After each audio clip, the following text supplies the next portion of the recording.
in terms of like, the Souls gaming world, like he's way more in it than I am. He's way better at it too, because like I suck shit at Elden Ring. Like I couldn't even get through Bloodborne. I kicked ass at, but Elden Ring I was like I I'm just not good enough to do this. And then I respect my character, and then it was fucking worse. I thought it was gonna be better.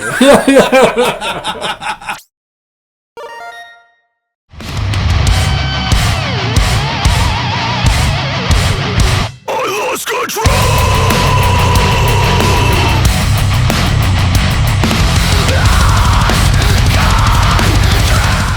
We are back with another installment of Kill Feed. I'm Mike.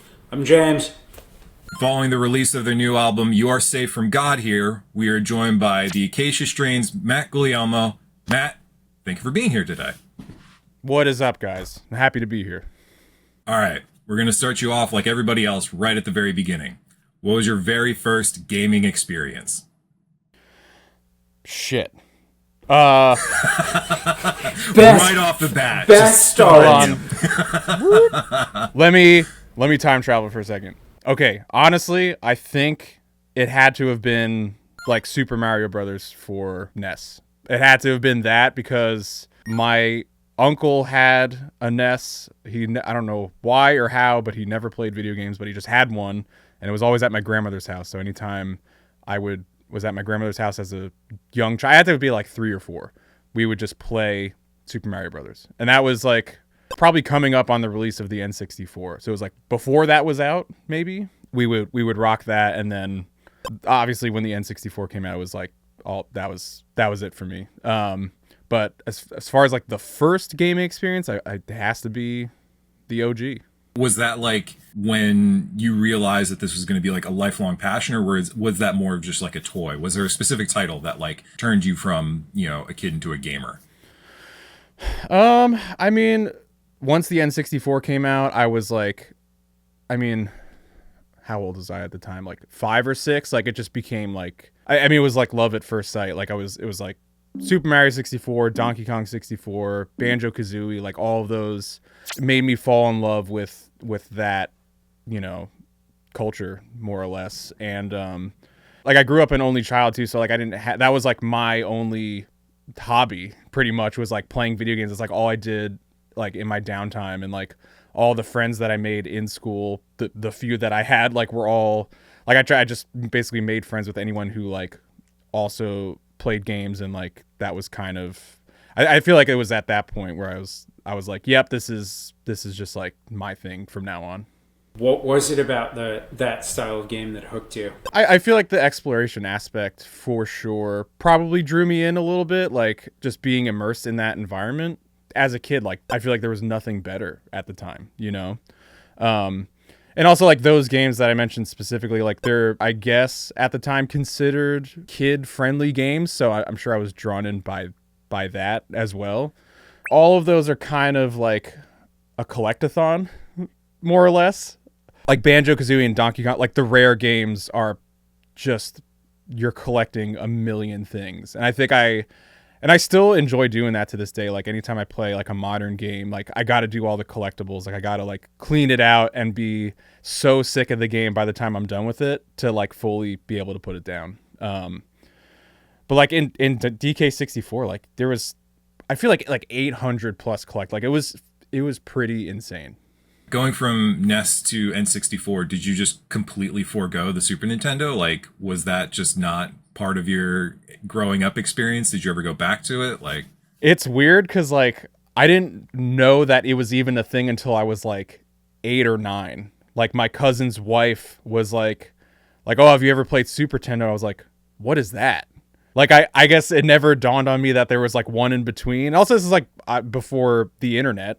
So like right. There's no way of really like knowing unless somebody told you, especially like as a kid in those days. So like I didn't even know until way later. But then I feel like I eventually found out there were like Game Boy Advance like remakes of like Super Mario World and stuff, and like Yoshi's Island, that I was like, wait, where did these come from? These weren't, and then it made sense to me, like, oh, these are Super Nintendo games. And I kind of just like figured it out on the fly essentially. But yeah, I never had a Super Nintendo until I was like 26 years old. Like it was like way later where I was like, I should probably, there's like so many, because Super Nintendo is like a god tier console. So many great games on that. So I was like, I'm like missing out. Like I need to get one. And eventually I did. And I kind of just deep dove into that for a couple of years. What were the titles that you went back to? Like, what did you have to experience when you finally picked up a Super Nintendo? Super Mario World, because I had played it through emulators and stuff, but it was like that. I think Contra 3 was pretty sick, hard as fuck. Hagane, Donkey Kong Country. I tried Doom on Super Nintendo. It does not really translate well, but I'm like a huge Doom fan, so I'm like, I need to see just like how shot this actually is. The Spawn game for Super Nintendo is actually really sick. Huge Spawn fan. Kirby. Pretty much the essentials. There's so many that I'm missing. Like I know like the Venom, Carnage, like Spider-Man games are pretty cool. Like there's so many that I'm still missing out on, but it's like I've like gone into so many different fads with consoles where I'll deep dive on one for a second, especially like revisiting older ones. And then I'm like, all right, let's move on. That's like ADHD brain just being like kind of just bouncing around. But eventually I'll circle my way back to Super Nintendo and pick up some of those hidden gems. So do you focus on like a console at a time then? Is that kind of like how you normally play your games? I used to, like when I really got into like collecting the retro stuff, I used to kind of like focus on one, like, okay, like I found a bunch of sick PS1 games, like let's go back to that and then kind of like beat that to death until I'm bored of it or sick of it or whatever. And then kind of go to, I'll bounce back to N64 and be like, oh, I forgot about these games, like, or I just realized like, oh, I don't have F-Zero X or whatever was on N64. So I'll pick that up and kind of, so, I mean, my collection's kind of getting full now. Like I'm running out of room and I kind of have everything that I want more or less. There's like a couple expensive hidden gems that I'm like, eventually I'll get there, but name names. I need to hear this. I love physical collections. Go Hypergrind. It's like a $600 game for GameCube. I feel like Clock Tower is like a pretty expensive one. Kuon for PS2. That's like a $600 game, and it's just it's like, more than that. Has it gone up now? I'm sure. You are lowballing, my dude. I'm sorry. Well, the last time I saw it in a store, which was years ago, that's what it was at. So now I'm sure it's skyrocketed since then. The last time I was at a store here, like a retro game store, they had a copy of Kuon for $1,100. That's insane. However, if you're okay with Japanese, I picked up a copy of Kuon for $200. Yeah, that checks out. Next time I'm in Japan, maybe I'll just snag it just to have it. I know with like emulate, like if you're playing an old cart on a Retron or something, like you can download like the English version and kind of like have it switch in real time, but I don't know how to do that with like PS2 games, or if there even is a way to do that with PS2 games. So it would be like borderline unplayable probably, but it's still at this point like I'm never gonna stop collecting games, so it's just sometimes there's just a cool thing to have in your collection that's just like, I just need to have this for no good reason. When did the physical collection start to take form? Like when did it go from you have a bunch of games to you are actively seeking out games for a collection? Probably since I was a kid, because I have a lot of my original games from when I was a kid, and I wanted to, I think at one point I wanted to sell them, and for whatever reason, like I think one of my parents was like, nah, just like hold on to them, like what if you want them? And I'm like, yeah, whatever. I think it was around the time I started getting into like drumming and stuff, and I was probably like trying to fund more like music toys than I was video games. But no, I ended up keeping a lot of them, and a lot of games that are worth like hundreds of dollars now. And I'm like, and I just eventually had them. Then I fell back in love once I got, I kind of got my career started, and I fell back in love with like having a physical collection, then I started like going deeper and deeper. And like once I was like, okay, like I have all these N64 games that are great. Like now let's move on. Or like even with PS2, I was like, I have, like 100 PS2 games. Like let me see what I'm missing like on the original Xbox or, Super Nintendo or whatever. So I guess to answer your question, like since I was a kid, like I've been collecting games, and I've just amassed the collection that I have now, like since then. Was there a point at which you kind of walked away from gaming for a bit? Like you mentioned that when your career started taking off, or rather that when you were getting into drumming, that you were interested in selling your games to make a bit of money more for that. Was there a point in time when like you were like, I want to focus on music, I'm going to put down the games for a while?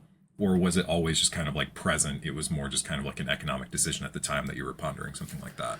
Yeah, it was definitely more like financially motivated than anything, because I never like fell out of love with it. Like I always loved playing games. Like I might go from playing like a shooter all the time to like platform. Like I'll be in different moods for different genres, obviously, but like I never fell out of love with gaming itself. It was just kind of like I think sometimes it just needed to take a backseat so I could focus on like the drumming and like music stuff and even like production. So like I think there were times where I just needed to put it down for a second to like get my adult life in check before I was spending too much time playing games, because I'm sure you guys know how easy that is.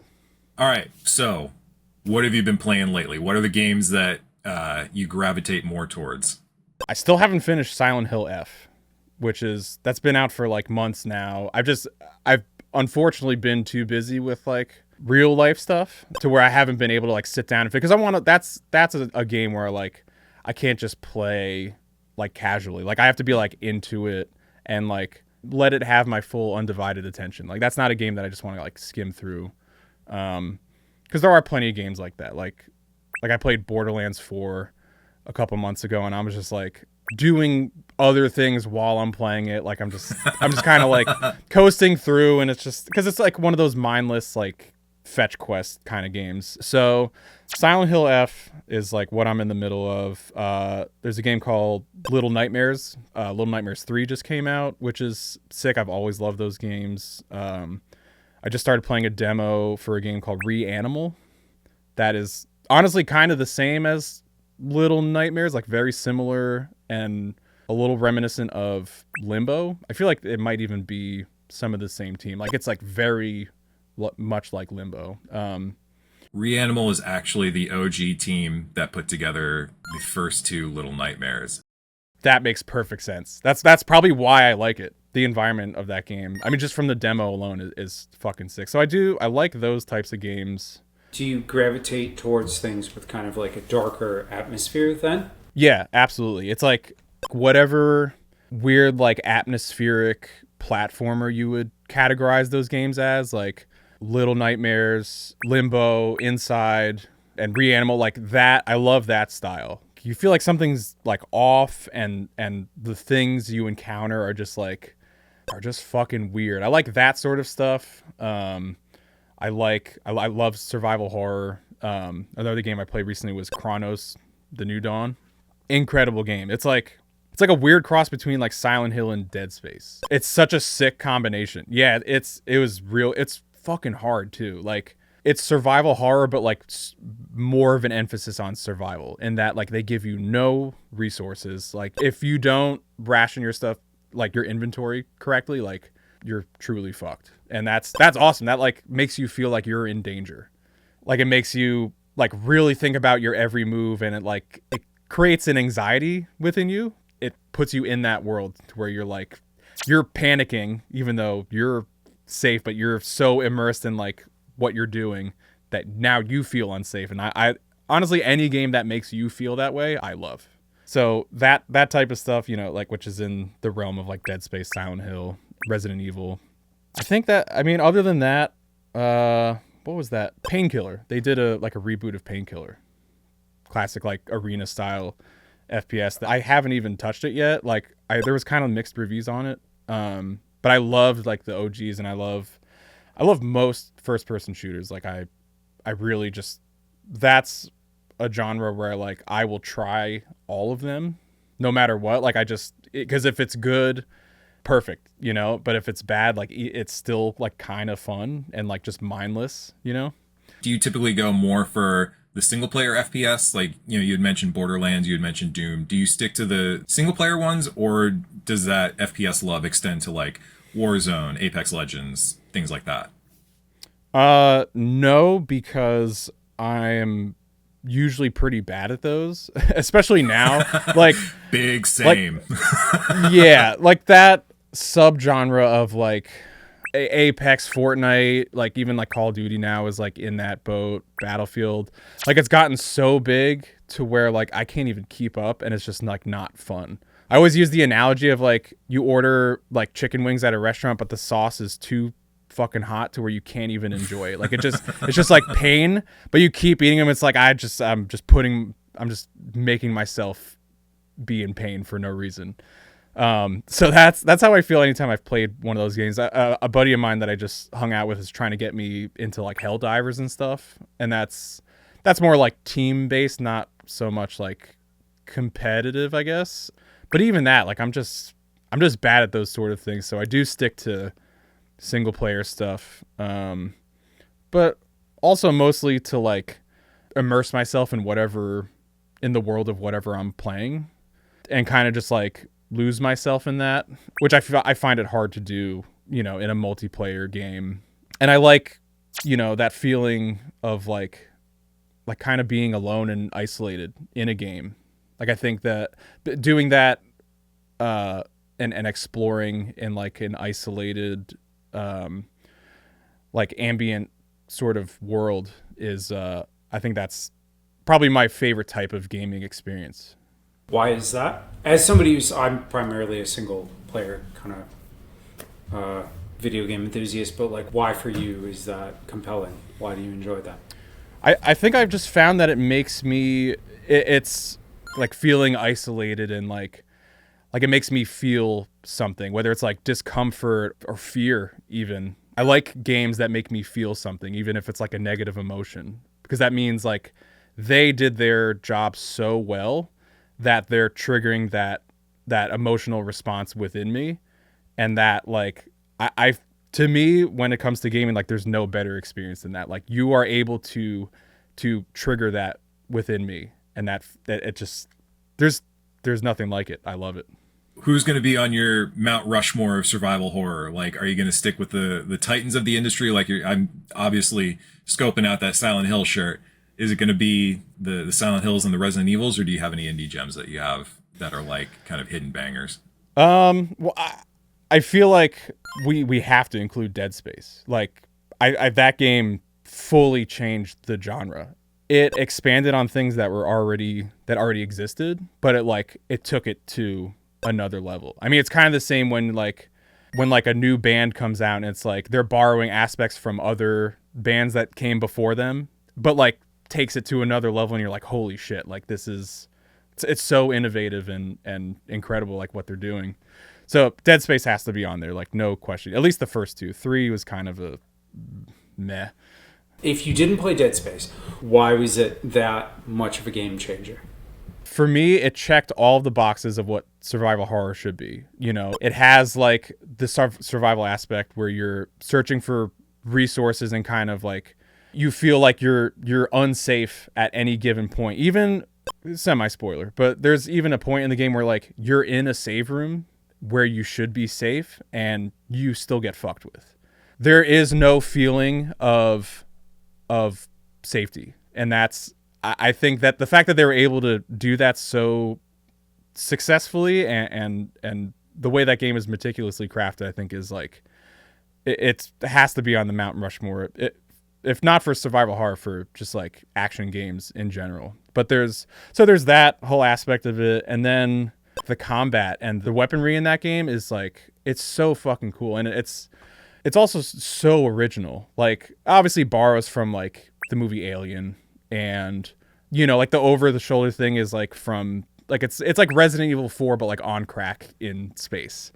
It does everything so well it's just a 10 out of 10. I played the original multiple times. I played the remake, which is like, why do we have so many remakes? But like the remake made me like fall in love with it again. And I was just like, man, this like feels like the first time I'm playing it. And even like the art design, like Isaac's suit is so like, it's iconic at this point. It's like, to me, on par with like Doom Guy or Master Chief or like Samus. Like you look at that suit and you're like, oh my God, I know what that is. And it's just such an iconic design. And even like the necromorphs, like their design as well, I feel like is so, it's one of one. It's truly iconic. So I could literally spend the rest of this podcast talking about how sick Dead Space is and how like afraid it made me feel. And the last thing I'll give you is that my girlfriend, who this was years before we met, but she's not much of a gamer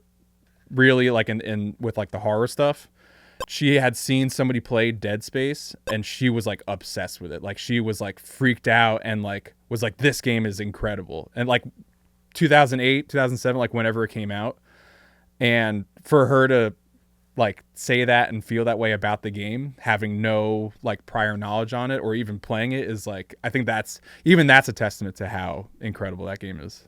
I think that game owes a huge debt of gratitude to the plasma cutter. Like that is such a simple but so incredibly effective addition to that game of like, people are so used to like, you have gun, therefore you're safe and like you can fight off these attackers, but like specifically having to cut off the limbs of an enemy and like incapacitate them. Yeah. Brilliant. Yeah, and like it's so satisfying too. And also like having to in real time like figure out whether you want to go like this way or this way with the plasma cut, like fuck, do I cut off their arm or do I cut off their leg? Like having to switch it in real time is so much fun. I could literally play the whole game. And I have played the whole game just with the plasma cutter. It's so sick. So Dead Space 2 came out, when it came out, they did like a limited edition where they sold like a plasma cutter with it. Yeah. And it has like a blue laser pointer in it. And I stupidly never got one, but my friend had it. And I've always been jealous about it. Is that going to be sought after for the collection? Oh, 100%. So here's where we're at now. This was... 2000. That came out in 2010. Dude's done research on this. He's like, yeah, all right, I'm ready to go on this. No, I need a plasma cutter. Very much so. So people make them on Etsy now with like 3 laser pointers built into it, which is so sick. Like people 3D print them and then wire them to where you pull the trigger and the laser pointers come out, and it's just the coolest fucking thing ever. You're kind of talking a lot about like these more action-oriented survival horror games. Do you ever fuck with like the very survival horror games, things like Outlast or Amnesia, games where you can't really like defend yourself? The only tool at your expense is to be able to run away, or is that kind of like a little bit too much in terms of that isolating and terrifying atmosphere? I don't think it's ever too much. However, I'm not, if I can't defend myself, like I like actually so the first time I played Amnesia, this was like 2012 maybe, and I'm like playing it, it's like me and 2 of my friends, and I'm playing it like on this huge TV, like PC hooked up to the TV in the dark, and we're all like, okay, like we're gonna do it. And it's like, it was one of those things, I guess like when your candle runs out or whatever, and like the monster, that one guy with like half a mouth starts chasing you. And I was just like, I had like a full on panic attack, and I was just like, I was just like, oh my God, like, I don't know what to do. I'm just like screaming. And eventually I just froze. I didn't do anything. And then I got, and I was like, I can't fucking do this. I was like, this is too much. Like, I kind of like chickened out. Like it makes me so stressed. Like if I can't turn around and like do something about it, I love it. Like it making me feel that sense of like helplessness and fear is awesome. And I love that, but it fucking gives me anxiety. It's so great. If I can't turn around and like do something about it and defend myself, it like freaks me the fuck out. Even in Silent Hill 2, there's a part where you lose all your shit. Like you don't have any of your weapons or anything. And I'm like, this is the worst feeling. you feel so helpless. You really do. And it's just like, God, like you feel like you're holding on for dear, like you're truly surviving in that moment, even though you're not, you're just on your couch, but it tricks your brain into thinking that you're actually in danger, which is, it's insane how they do that. Yeah, it's kind of amazing when you think about it, like that you are sat there on your couch, comfortable, sipping a cup of coffee or whatever, and you feel so terrified because you have no options, but, you just sat here on the couch in real life, That caveman fight or flight instinct, it is very strong in those instances. Like, you get that right jump scare. And like, I certainly have opinions about jump scares or whatever, but you get that right one and it legitimately makes you flinch. It's like, that's kind of cool. Yeah. I, in my basement with like my game collection, I have like 2 different setups. So I have my, like 4K TV with like all the modern shit. And then I have a CRT, same CRT from when I was a kid, weirdly enough. It survived. It still works. Hell yeah. And I have that all rules. consoles. That's awesome.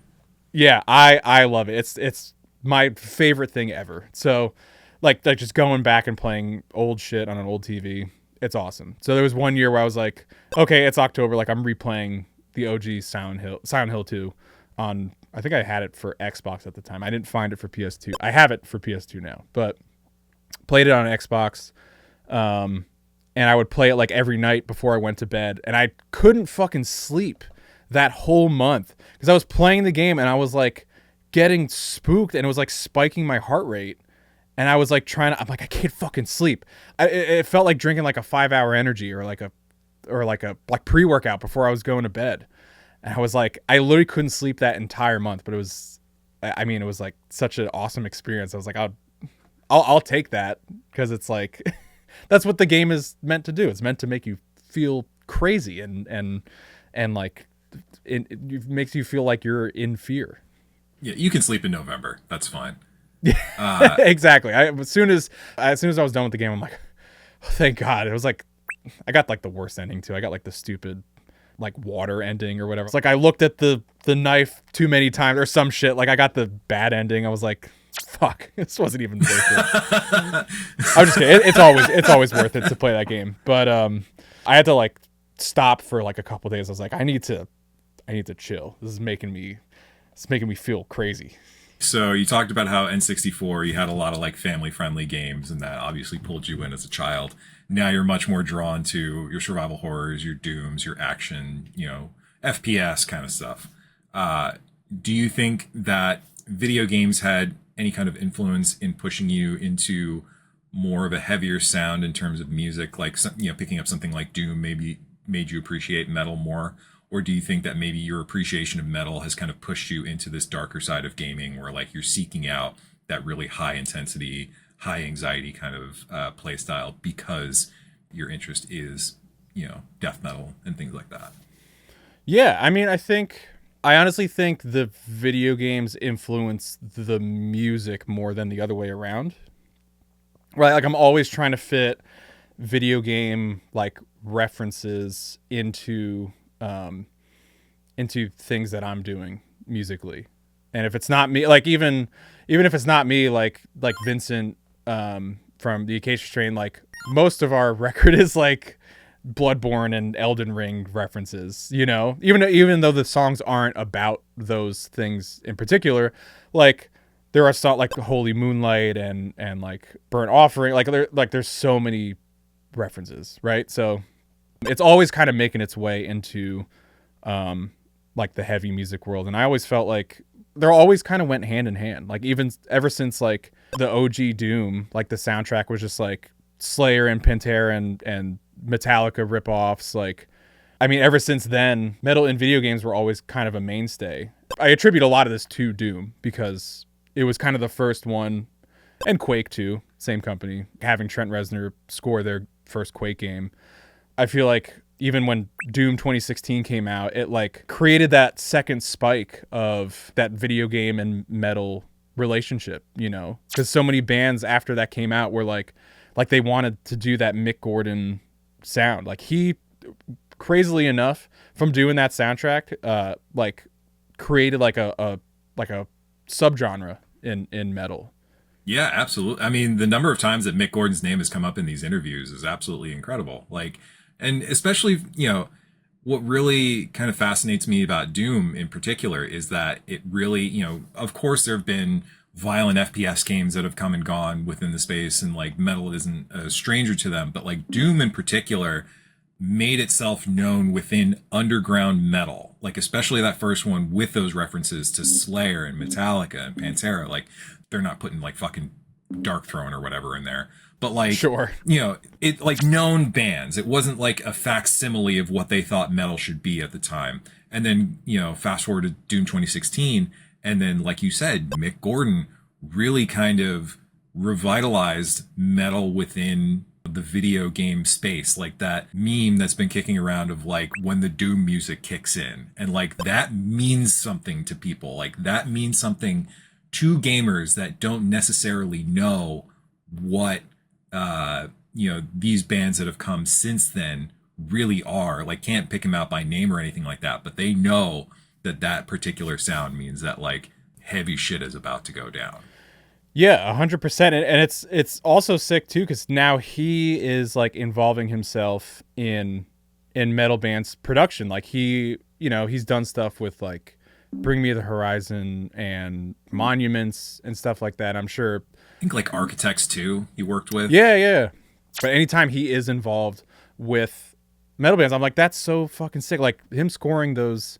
I say scoring, but he like literally just wrote heavy ass songs that are in the game. But he also did a lot of like sound design, and so I guess it is scoring. But him doing that for one of the biggest comebacks in gaming history, like brought him kind of back into the metal world, because I assume he was already involved in it to some degree. Obviously, a huge metal fan from way back, and then now him being able to work, and then also doing like scoring on the as well. Like, I don't know, the two, I feel like the one hand always feeds the other with that sort of thing.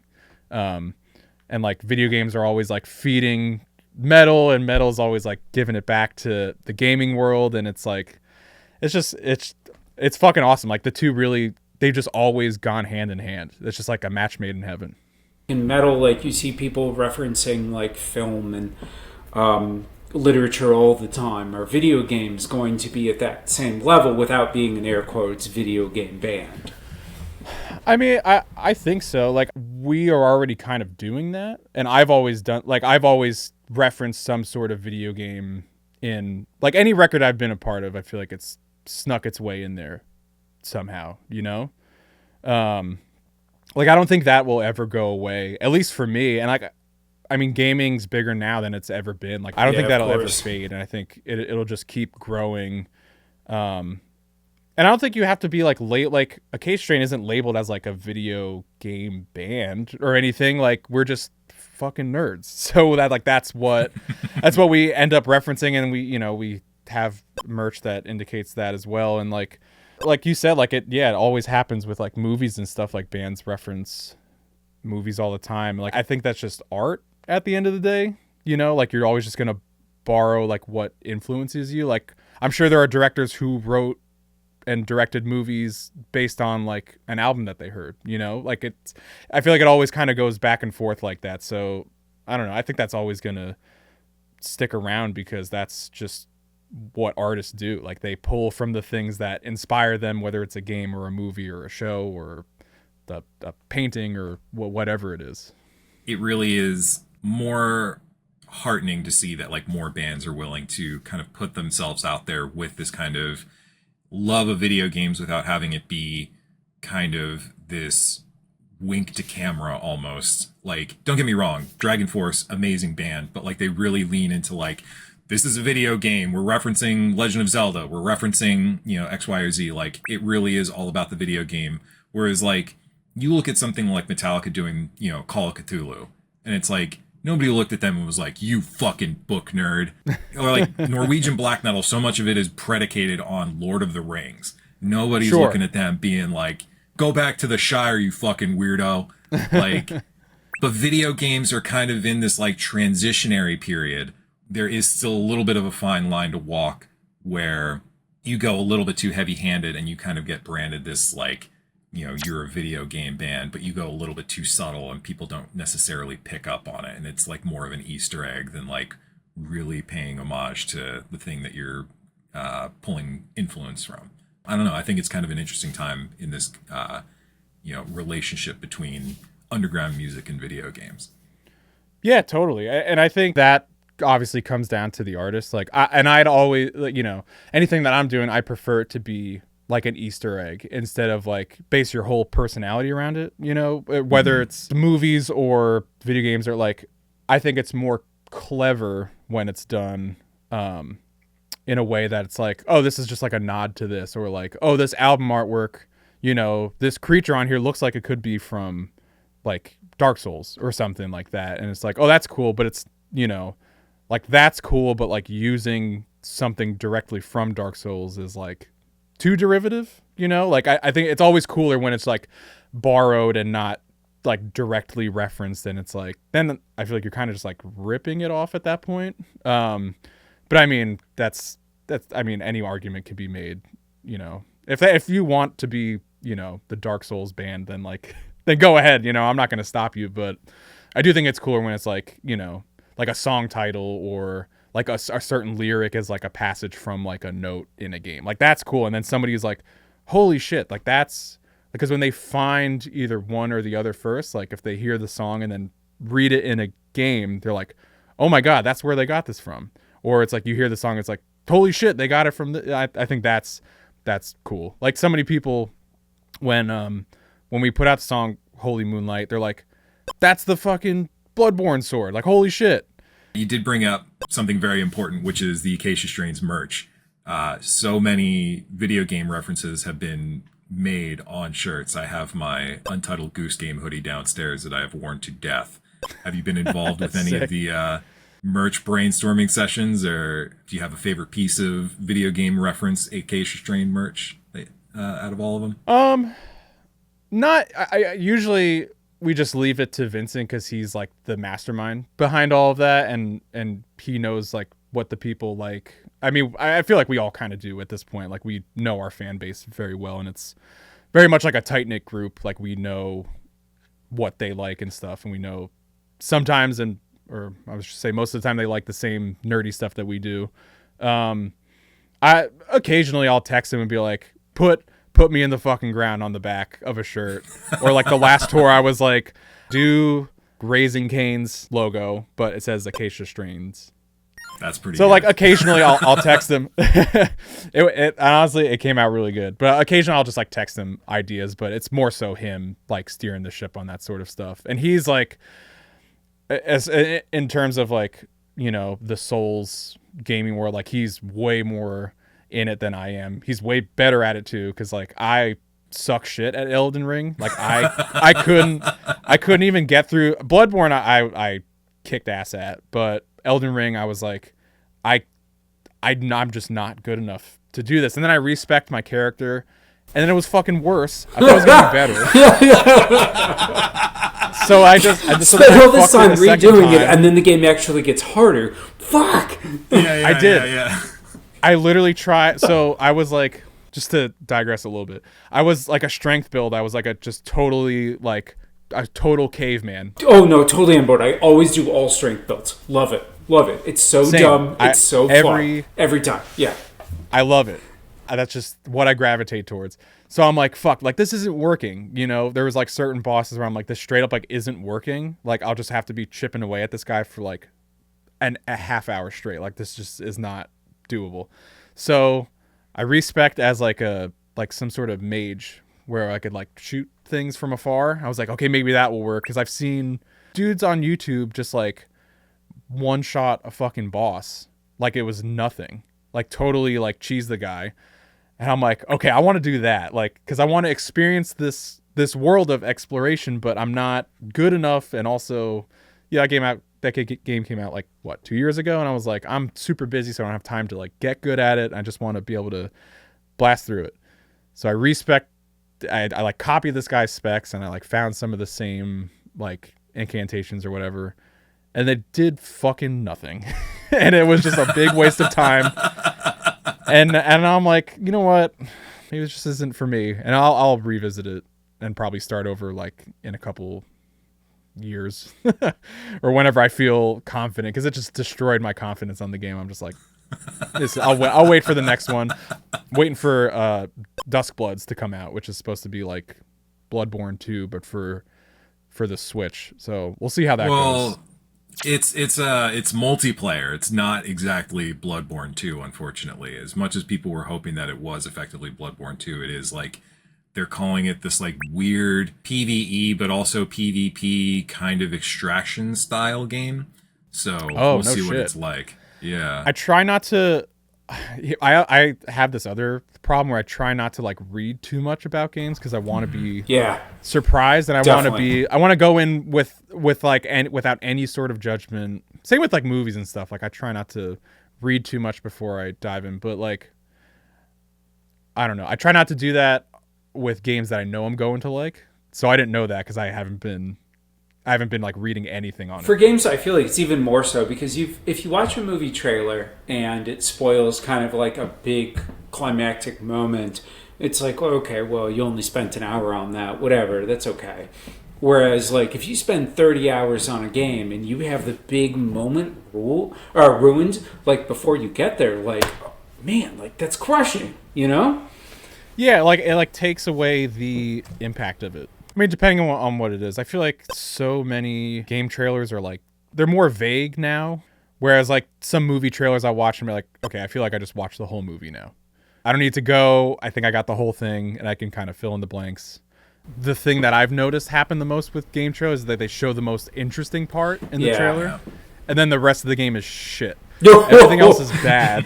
Like you just show the good thing to get people to buy it, and then everything else is like I feel like I get duped more often than not, especially now. I think that like Resident Evil 8 is most guilty of this recently. Don't get me wrong, I liked Resident Evil 8, but like they put so much emphasis on Castle Dimitrescu and like Lady Dimitrescu and like that whole segment, and then you get through that and you're like, wait, that was like the first 4 hours of the game. Like you're telling me I have all this other shit that I gotta do? And like I don't necessarily hate that, because even though that part was the best part in the game, it really did kind of trip people up and be like, oh, there's like this whole expanse that I haven't even considered in all of this.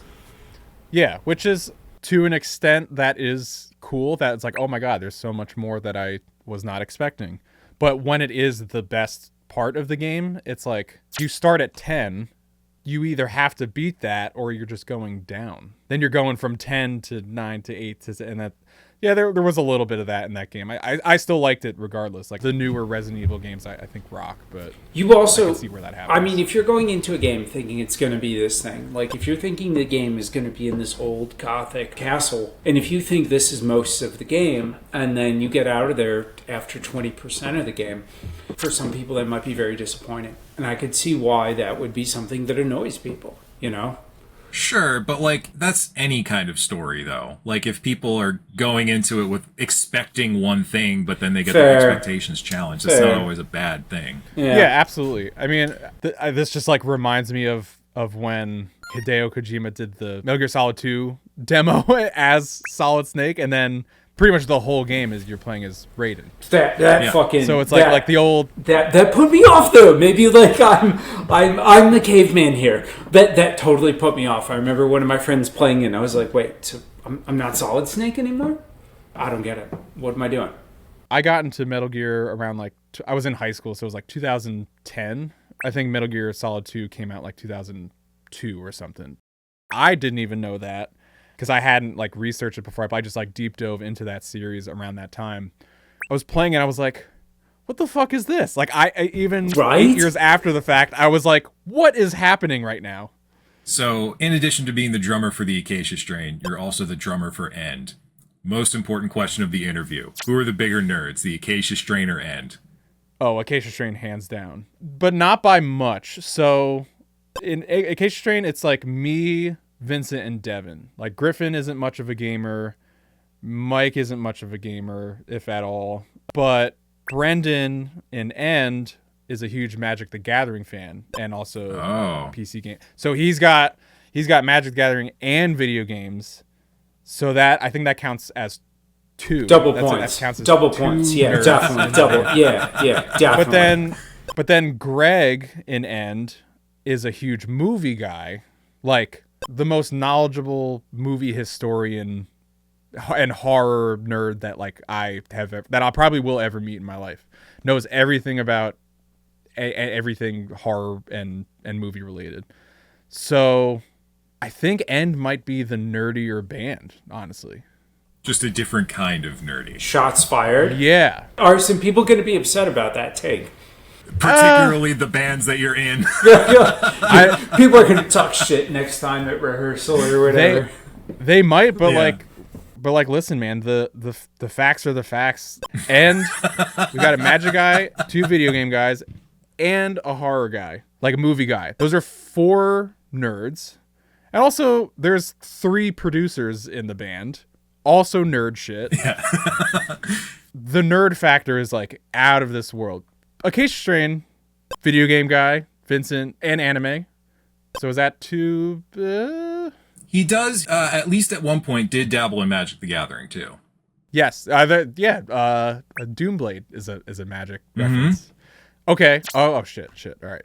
Vincent might make up for everyone. Pretty nerdy. He's like over here like counting things on his finger. Okay, we got 1, we got 2, we got 3. Yeah, all right.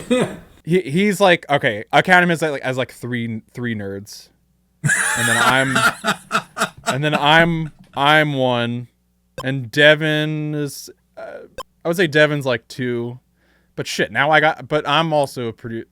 All right, I think Acacia Strain's the more nerdy band. I'm gonna get to the point. I take it back, but not by much. I would get to the point in my life where somebody counts me as 3 nerds. Well, if you're a nerd about multiple things, like I'm a nerd about, like audio gear, and also about video games, but also about movies sometimes. So it's like now, like I got multiple nerds in me. So what is the final answer then? Final answer is Acacia Strain. I think it's Acacia Strain, but not by much. Like I said, not by much. You mentioned being a producer yourself. You mentioned 3 producers in End. Have you ever had any interest in contributing to a video game, in either producing sound design, music, anything like that?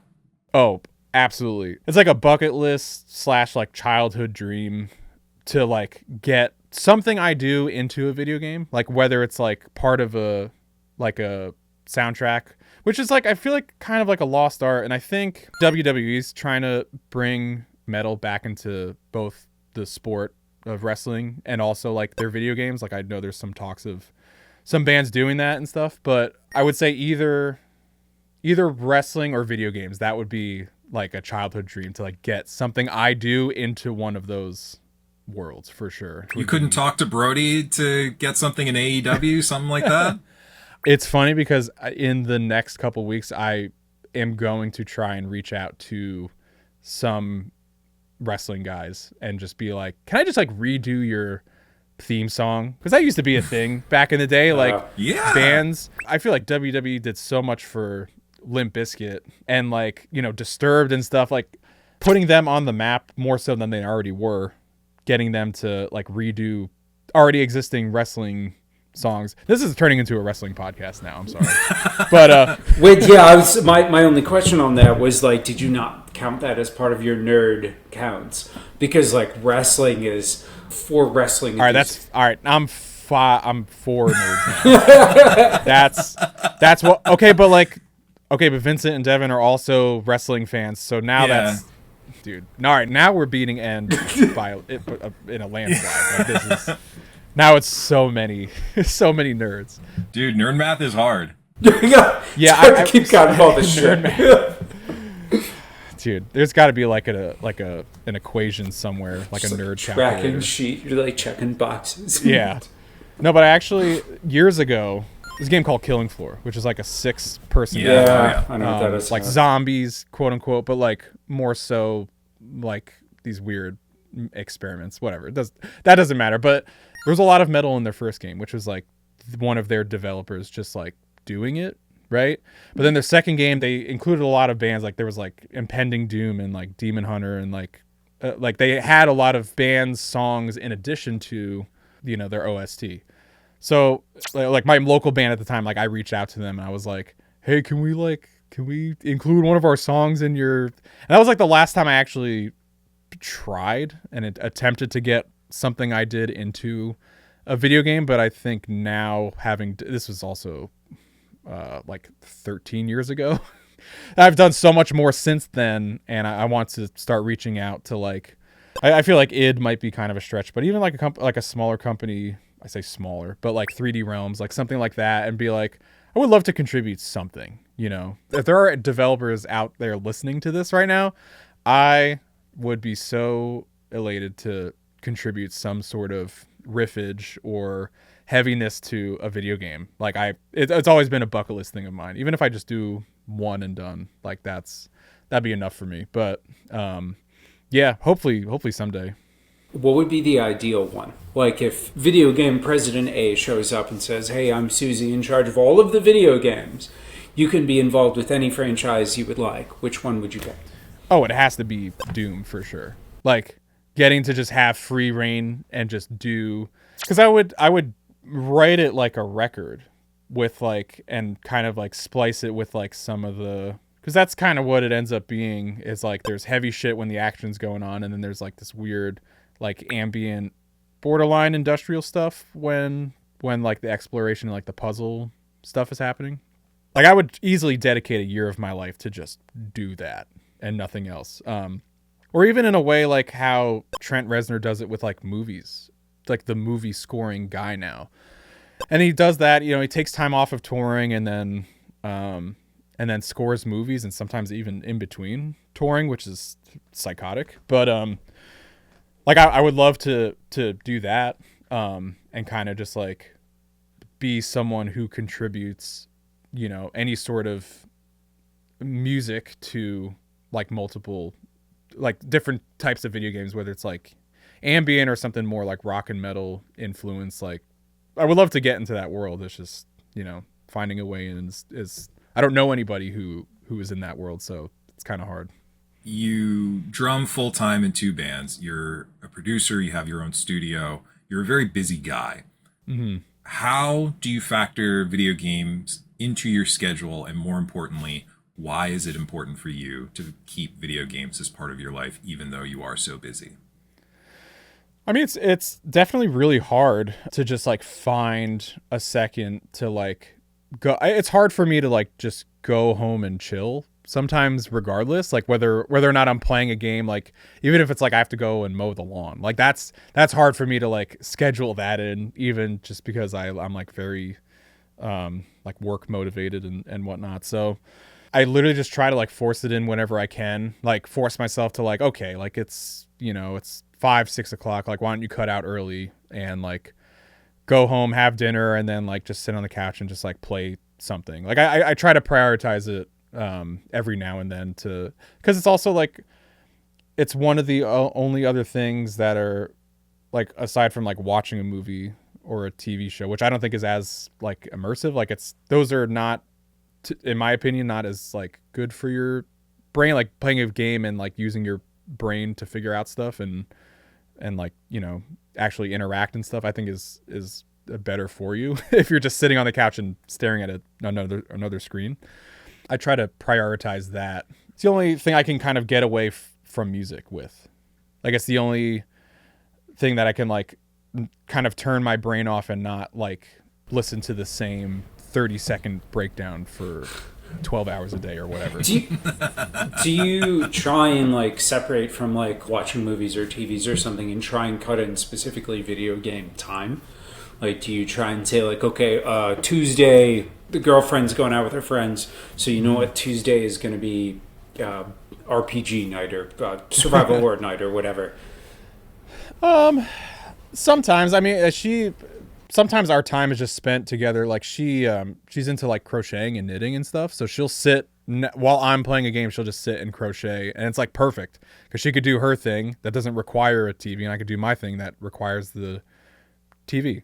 So we'll do that, and then like I had a buddy over last night where that you know, we like grew up just like playing so many video games together that we were just like kind of fucking around, and like I set that good time aside to like, you know, game a little bit more than I have been, and trying to like get back into it. And also like new games help me get back into it as well. Like very rarely will I like sit on the same game for, I mean, obviously I said Silent Hill. It's like taking me a second to finish up, but usually I like really go hard in on a game. Like I'll platinum it and like get all the trophies and stuff. And then I delete it off my hard drive and I don't play it again for maybe ever. I try to wait until I have that amount of time to where I can do that and fully like clean it out 100%, do everything. And when you're not doing that in one sitting, it becomes hard. It becomes hard to track your progress. I started having to like create like notes and shit on my computer and like track, because I would step away and I would be like, wait, how many of these things did I get? What was I doing? Where am I? What mission was I in? Where was I going? Yeah, it's hard to like break that up sometimes. So yeah, there are like, I've noticed for me anyway, there are like periods of where I'm just doing like work shit all the time, and then periods where it's like, sometimes the workload gets like severely lightened and I could just focus more on games. So it's like it's less about like fitting it into the work schedule and more like waiting for there to be a period of downtime to kind of just go all in on something. All right. We're talking right now in January 2026. What are the games that you're looking forward to this year? Oh man. There's a website I've been using for this that I highly recommend called releases.com, which is crazy that was never taken. But releases.com. Yeah, amazing that wasn't something that was built up 20 years ago. Amazing. Seriously. Yeah.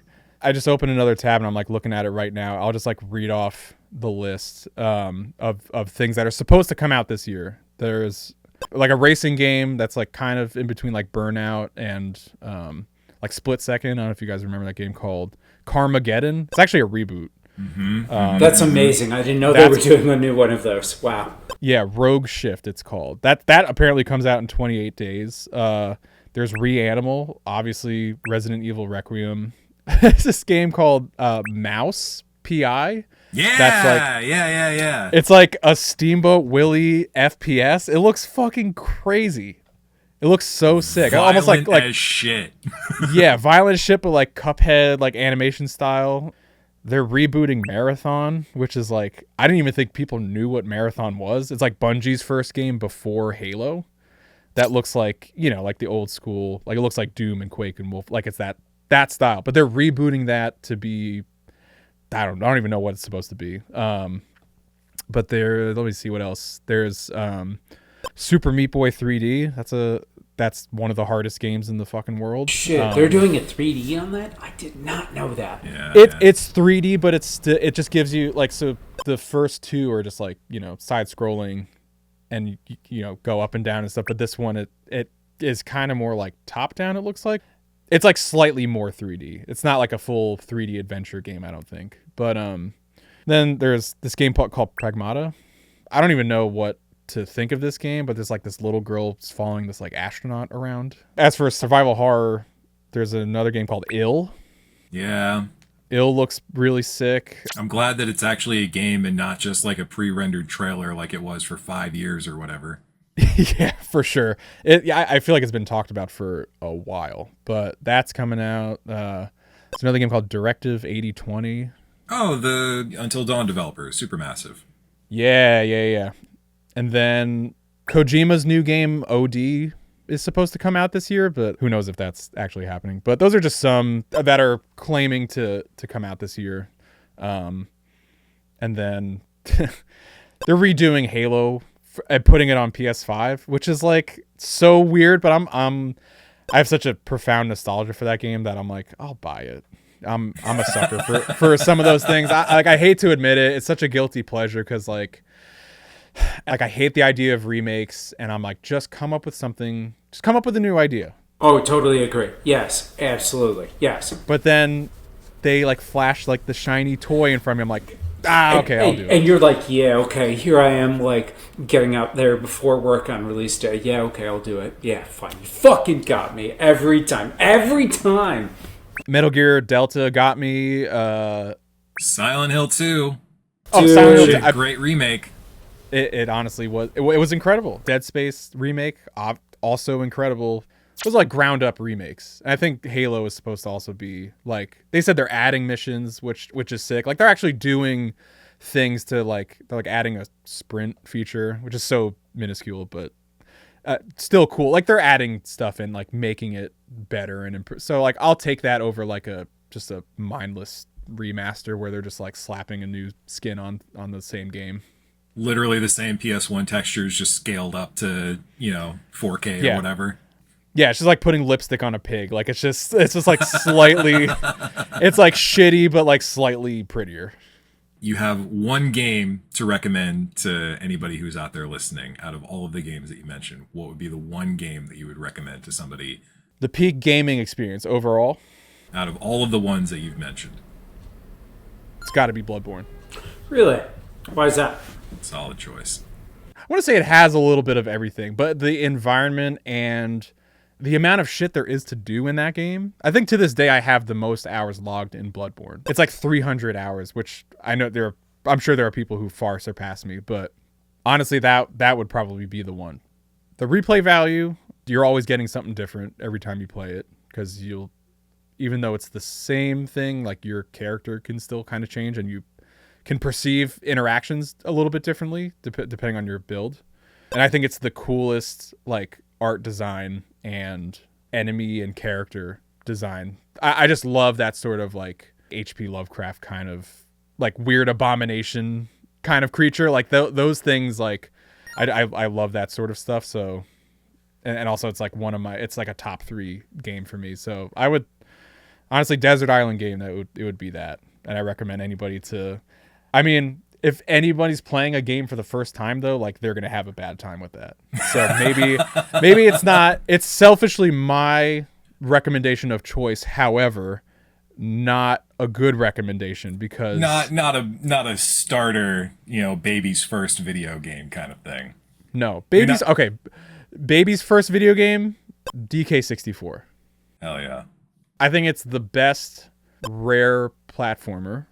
I think it's better than Banjo-Kazooie because the mechanics are less. I think it's a little less clunky. That's my thing. Would you say that's the best game in the Donkey Kong franchise? I have hard opinions on this. It's hard for me to say because I have such a personal connection with it. For sure. Because I feel like, can I guess your answer? I feel like you're going to say Donkey Kong Country. Two. Donkey Kong Country 2. That is the smoothest platformer that has ever existed. It is perfection in platforming. Yeah. It's so hard to compare the two, though, because like the 3 Donkey Kong Countries are so different than DK60. It's an entirely different. Yeah, it really altogether. Changes. Yeah, it's almost like 2 separate franchises at that point. Like they go in different directions of what they're aiming for. Definitely. I mean, if you look at the OG Donkey Kong, or even like Donkey Kong Jr., like those games are nothing like Donkey Kong Country as well. So it's like, I don't know, it's hard to really even compare any of them. But I mean, for me personally, I guess just because of like the nostalgia goggles, like DK64 is going to be it. And I honestly have the same love for like Banjo and I guess Conquer. Never played Jet Force Gemini, but I kind of have the same love. Great. That's one I have to get, honestly. But I have the same love for those games that I do for DK64. It just, for me, I was always less confused as a kid playing Donkey Kong than Banjo. Banjo-Kazooie is kind of fucking hard. There is a lot of, like, it's not as specific of go A, B, C, and then, like, do this after. It's definitely a little messier. Yeah, I think the different Kongs in 64 make it easier for me anyway. Like it's more organized in my brain anyway, because it's like, okay, like all the purple shit is for Tiny Kong or whatever. So it's like, okay, like obviously I could only do that with her, so we're gonna set that aside, and then all the like. Whereas Banjo-Kazooie, it's like, here's all of the stuff, and there's like, I don't know. I love it to death. Don't get me wrong, but it just like confuses the shit out of me sometimes, and it's just like, oh god, it could be so overwhelming. Now, in this hypothetical future where FromSoft and Sony can get over their differences, or for some reason Nintendo decides to go back and do something like this, are you picking up Bloodborne Remastered or DK64 Remastered? Or Remake or whatever?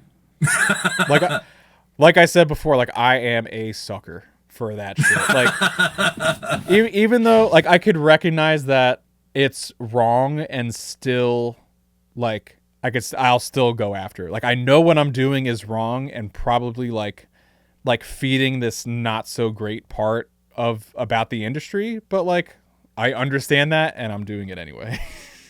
You're only a man. I only have so much self-control, okay? Especially like I feel like Donkey Kong 64 remastered would be okay. First of all, side quest tangent here. Like if Rare can go back and do those types, like I feel like knowing what they know now and kind of modernizing that type of game, I think would be great. I feel like there is a need for that. And they tried doing it with that game Ukulele, but it just like it kind of shit the bed and it wasn't well done. It was fine, but it wasn't like, it just felt so much like, remember this type of game? It wasn't like trying to do a better version of it. It was just kind of meh. They did a redo on that, and supposedly it's quite good. I've been hearing. Yeah, I'm curious to check that out. Yeah, I'd give that a go. I remember they called it Yuka Replay, yes, which I'm like, whoever came up with that name deserves not to be extreme, but they deserve to have their fingers chopped off. That is so bad. Replay. You deserve to forget the English language. The game is supposed to be good, though. I mean, like, bad naming aside, the game is supposed to be good. Supposedly, that's what I heard. I honestly would check it out. That's how I said what I said. I would still check it out.